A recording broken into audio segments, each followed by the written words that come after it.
Баршаңызға сәлем достар. Бүгін сіздермен лаваштан өте дәмді, оңай тіске басар жасайтын боламыз. Рецептіні міндетті түрде соңына дейін қарап, рецепт ұнаса міндетті түрде менің каналыма тіркеліп қойды ұмытпаңыздар. Ең алдымен шұжықты үккіштің ірі жағымен өткізіп, бір ыдысқа салып, дайындап қоямыз.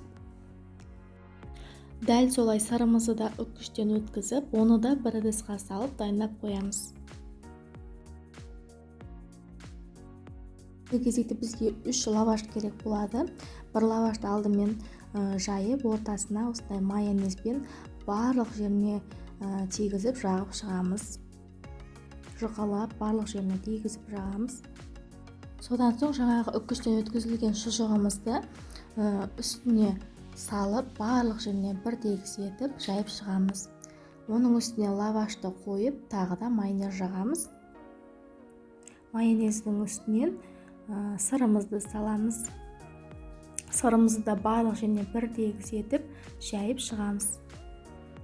Сырдың бетіне тағы да лавашты төсеп, оның үстін тағы да майонезбен жағып аламыз. Майонезді барлық жеріне бір тегіс етіп жағуға тырысыңыздар.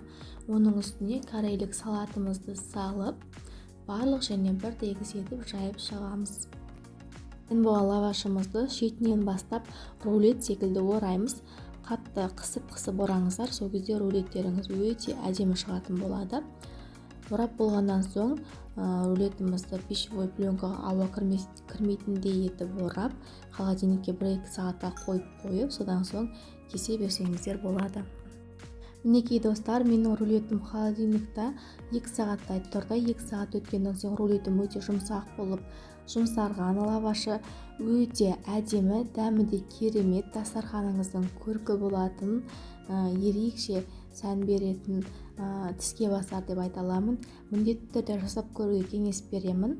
Рецептіні соңына дейін қарағандарыңызға рахмет. Рецепті ұнаса, міндетті түрде менің каналыма тіркеліп, жанындағы қоңырау белгісін басып қойды ұмытпаңыздар.